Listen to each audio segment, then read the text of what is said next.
요즘에 코로나19 사태로 인하여 참 여러 가지 많은 어려움이 있습니다. 저는 이 문제가 지금은 굉장히 심각한 지경에 이르고 있지만 어떻든 의료적인 측면에서도 방법을 찾을 것이고요. 또한 정책적인 측면에서도 방법을 찾을 거라고 생각을 합니다. 그러한 어떤 확실하게 코로나19를 해결할 수 있는 방법을 찾기까지는 어떻든 국가적 재난이기 때문에 교회 역시도 여기에 참여해야 된다고 생각을 합니다.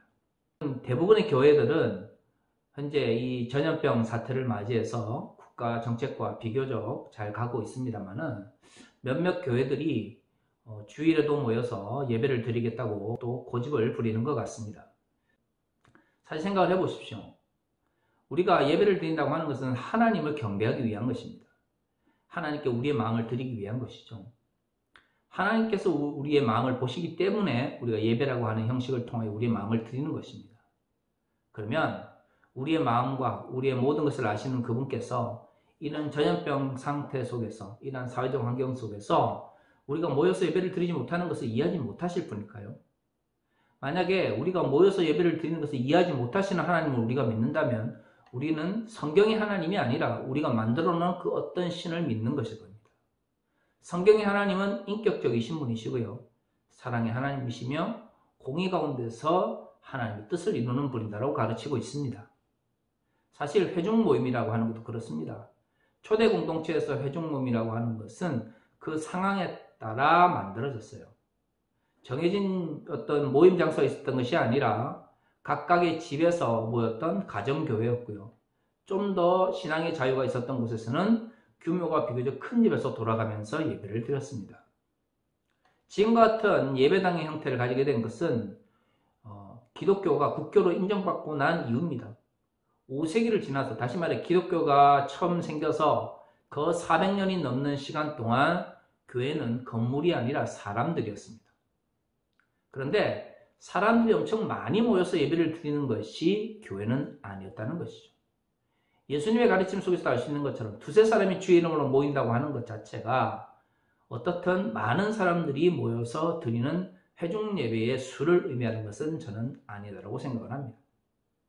그렇다면 역사적 발전 과정 속에서 사람들이 많이 모이고 또 조직화되고 체계화되면서 만들어진 예배의 형식을 위해서 우리가 집착을 하기보다는 예배의 원래의 본질적인 어떤 성격에 대해서 고민하는 것이 더 중요하지 않은가 하는 것이죠. 그런데 오늘날 일부 개신교회 목사님들은 모여서 예배드리는 그 자체를 하나님께 경배하는 과정이라고 생각하는 오류를 범하고 있습니다. 제가 안타깝게 생각하는 것은 뭐냐면 그 담임 목사님들, 일부 목사님들이 생각하는 하나님께 경배한다는 것이 정말 하나님을 기억해서 하나님께 영광을 돌리고 싶은 것인지, 아니면 본인이 많은 사람들 앞에서 설교함으로써 자신의 영광을 구하는 것은 아닌지에 대해서 한번 생각을 해봐야 된다고 생각을 합니다. 예수님 시대에는 지금처럼 마이크나 음향시설이 없었습니다. 그럼 어떻게 산상수훈이나 평기수훈처럼 수많은 사람들에게 복음을 전할 수 있었을까요? 마태복음에 보면 예수께서 산에 올라가 앉으시니까 제자들이 예수님께 나옵니다. 그리고 그들에게 입을 열어서 가르치시죠.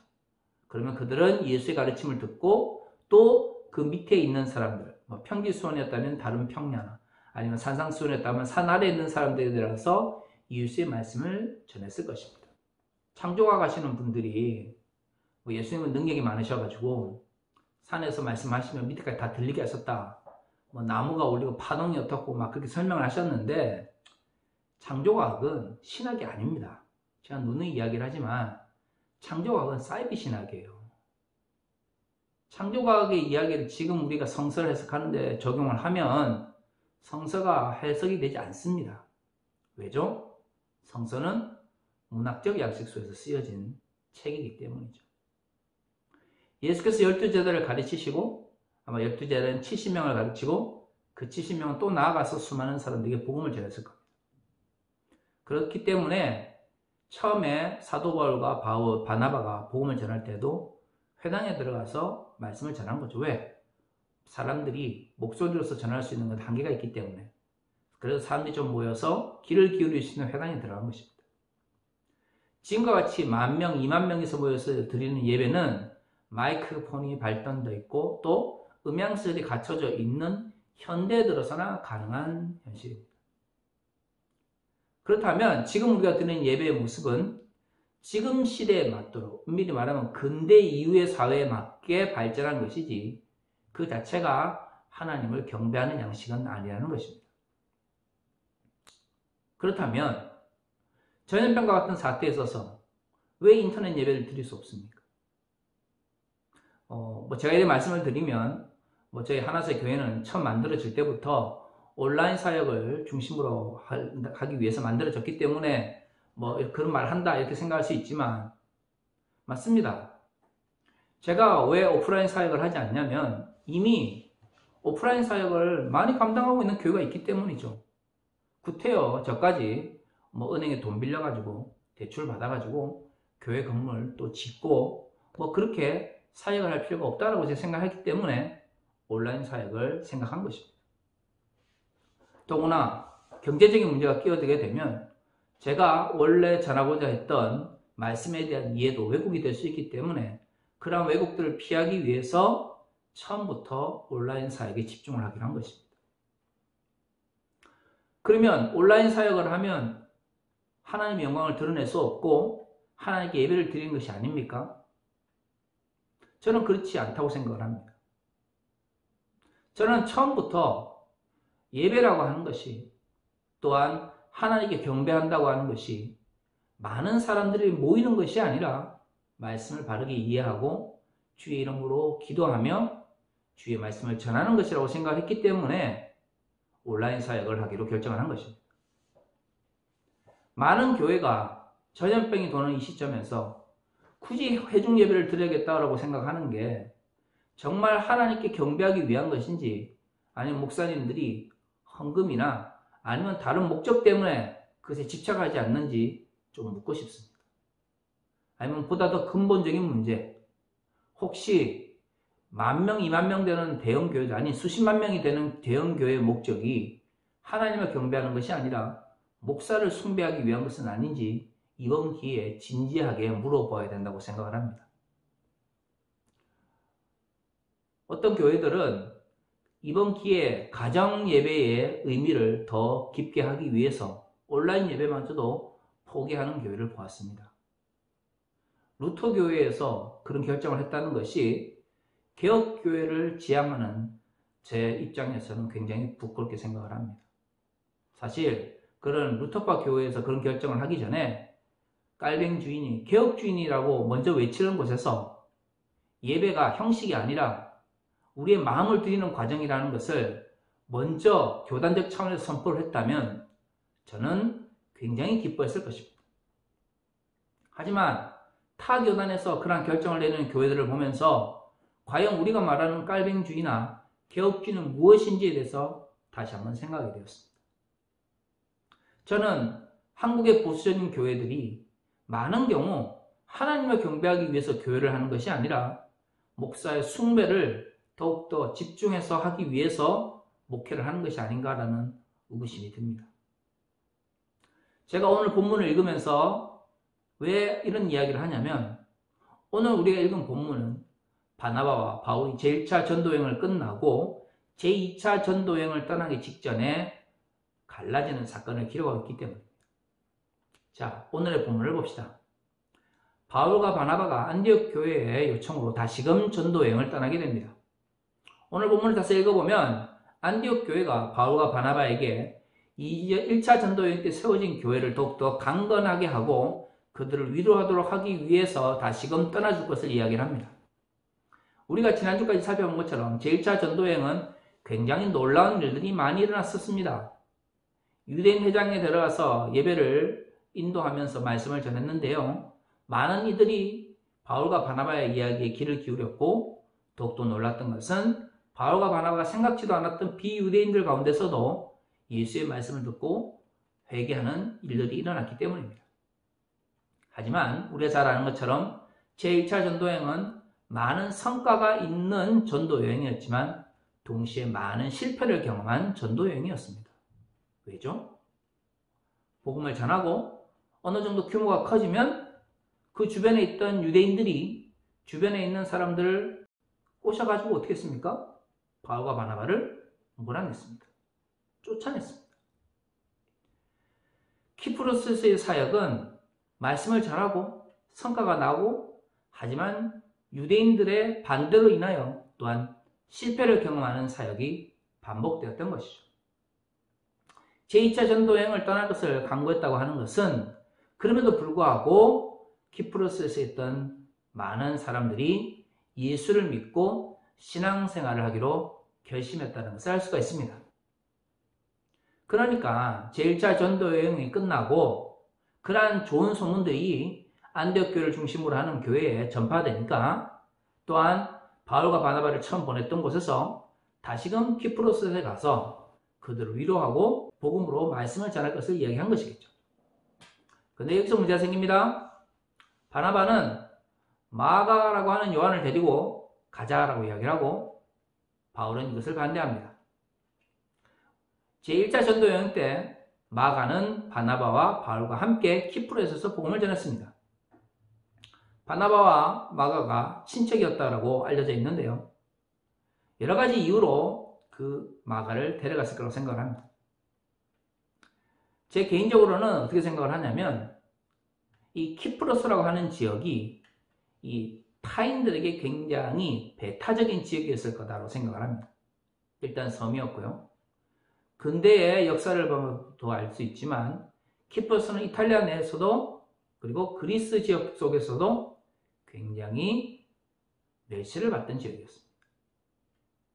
섬이라고 하는 그러한 독특한 성격이 그러한 배타성의 원인이 되었을 거라고 생각을 합니다. 지금이야 한 국가로 민족국가 중심이지만, 이 당시만 하더라도 로마 제국 아래에서 키프로스라고 하는 지역은 자기만의 독특한 문화를 간직하고 있는 지역이었을 거라고 생각합니다. 이러한 지역의 특징은 외부인들을 쉽게 받아들이지 않는 것이죠. 바나바가 마가를 데리고 키프로스를 여행했던 것은 마가로 상징되어지는 그 집안이 그 지역에서 꽤나 영향력이 있었을 거라고 생각합니다. 왜냐하면 오순절 성령이 강림했을 때 이 마가 요한의 다락방에 모여서, 어머니 다락방에 모여서 많은 사람들이 기도를 했기 때문이죠. 다시 말해 예루살렘 공동체 내에서 이 정도로 많은 사람들이 모여서 예배를 드릴 수 있는 공간을 제공한다고 하는 것은 경제적으로나 사회적으로 꽤나 여유가 있고 영향력이 있는 사람이었을 거라고 생각을 합니다.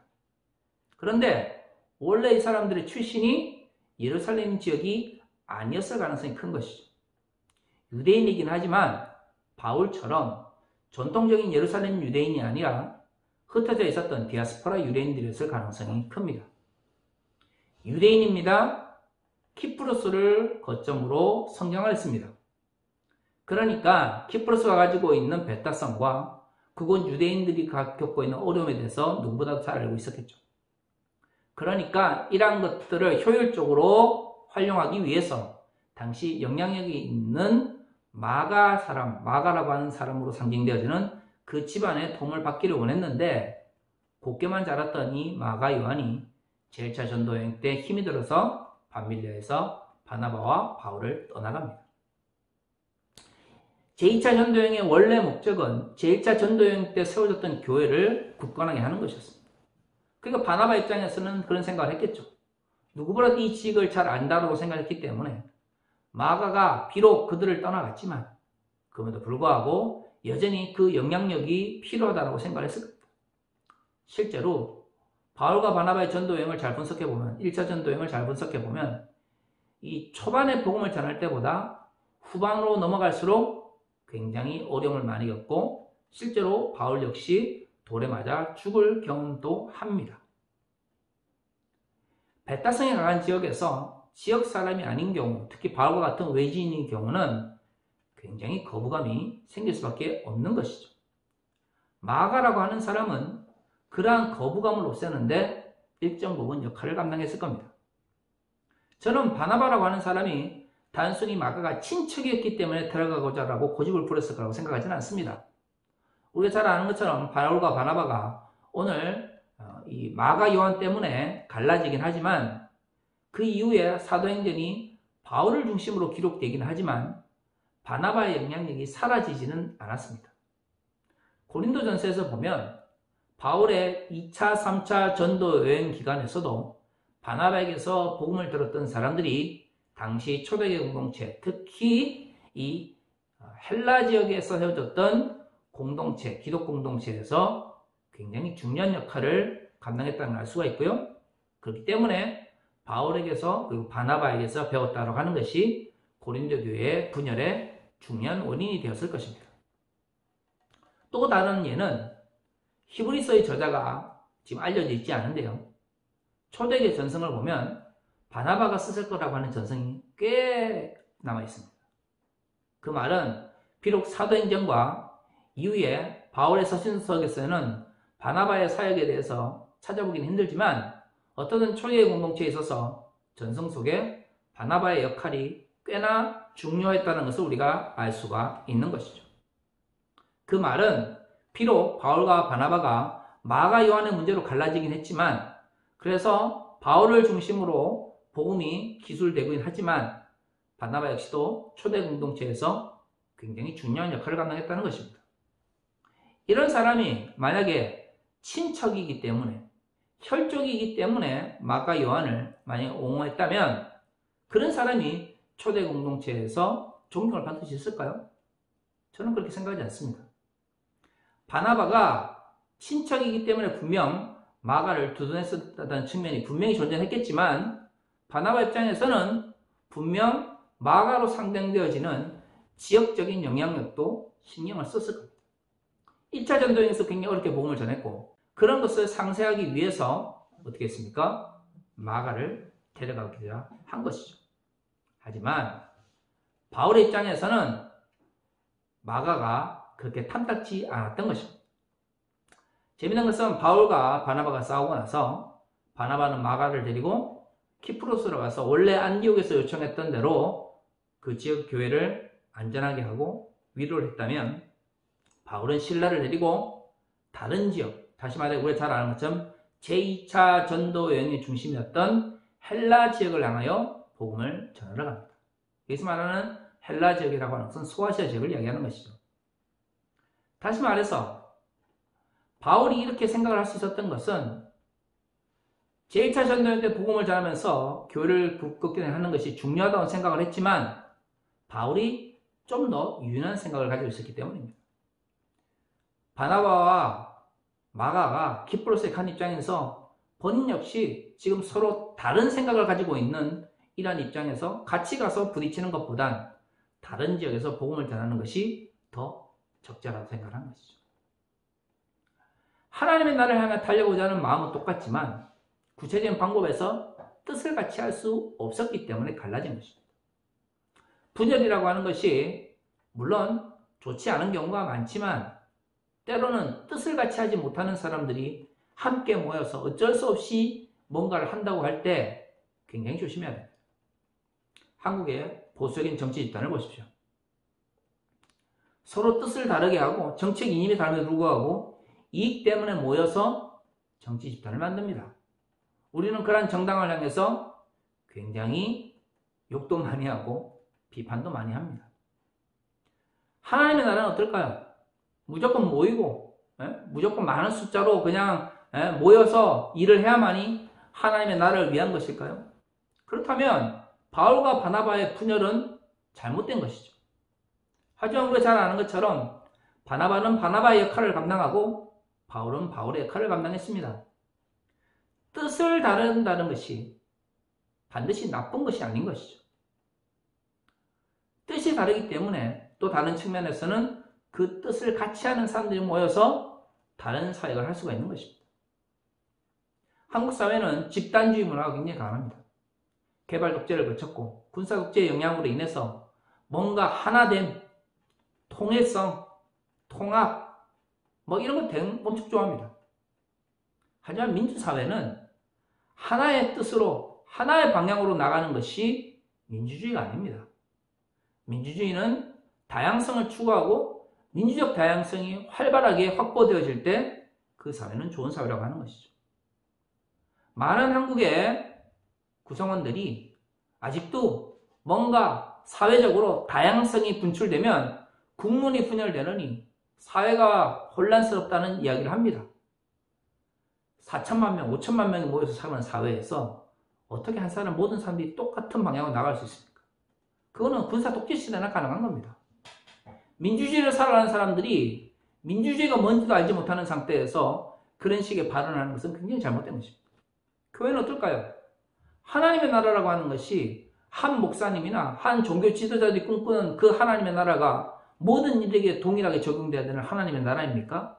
아니면 하나님의 나라를 위해서 달려가는 다양한 방향들이 있는 것일까요? 저는 뜻을 같이 하는 사람들이 모이는 것이 굉장히 중요하다고 생각을 합니다. 하나님의 영광이라고 하는 예수 그리스도의 통치라고 하는 궁극적 목적을 향해 달려나가지만 다양한 방향이 있을 수가 있는 것이죠. 민주적인다고 하는 것은, 민주사회라고 하는 것은 그러한 것들을 인정하는 것입니다. 한 사람이 하나님의 뜻을 모두 알 수 있지 않는 이상은 우리는 각자가 받은 사명에 따라서 하나님의 말씀을 전하고 하나님의 나라를 위해 달려갈 수밖에 없습니다. 신천지처럼 교주가 많은 것이 전부 하나님의 뜻이 되어버리는 사회는, 그러한 교회는 결코 건강한 교회라고 할 수 없습니다. 그것은 사이비고요. 그것은 이단입니다. 하나님의 나라를 위해 달려가는 건강한 교회는 각자에게 맡겨진 사명을 가지고 달려나가는 것입니다. 그렇기 때문에 뜻을 같이 하는 사람들이 필요합니다. 왜요? 각각 방법과 방향이 조금씩 다르기 때문이죠. 그것을 서로 인정하고 달려나갈 수 있어야 합니다. 물론 제가 말하는 것은 선의 다양성을 이야기하는 것이지 악은 다양성을 지니지 않습니다. 잘못된 방법론은 잘못된 방법론이지 그 잘못된 방법론이 다양성 속에서 정당화될 수는 없는 것이죠. 그래서 악에 대해서 항상 조심스럽게 규정을 해야 되고요. 선을 향하여 나아가는 사람들의 많은 사람들이 서로 소통하고 서로의 이야기에 귀를 기울여야 하는 것입니다. 그러나 그것이 악이 아니라면, 그것이 선을 추구하는 궁극적인 목적을 향해 나아가는 거라면 선은 다양할 수밖에 없습니다. 나의 방법론이 전부일 거라고 생각할 때 그것이 바로 악한 생각이 되는 것이죠. 우리가 바울과 바나바의 사역을 보면서 배워야 되는 것은 뜻을 같이 하는 사람들이 모여 하나님의 나라를 달려가는 것 굉장히 중요하다는 것입니다. 하지만 그 하나님의 나라를 향한 방향은 하나만 있는 것이 아닙니다.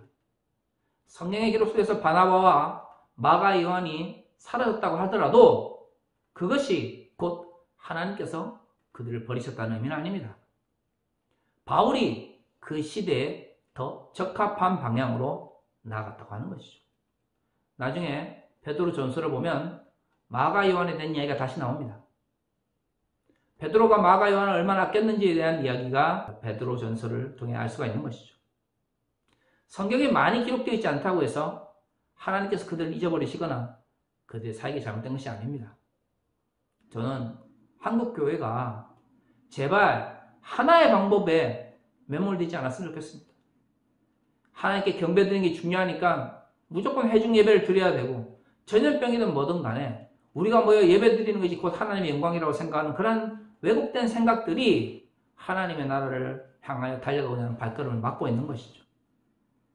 선의 다양성, 하나님의 나라라고 하는 궁극적 목적을 향해 달려나가는 방법의 다양성을 서로 좀 인정하고, 그렇게 서로를 향하여 위로하며 또 서로를 위해 기도할 수 있는 그리스도인이 많아졌으면 좋겠습니다. 다시 기도하겠습니다.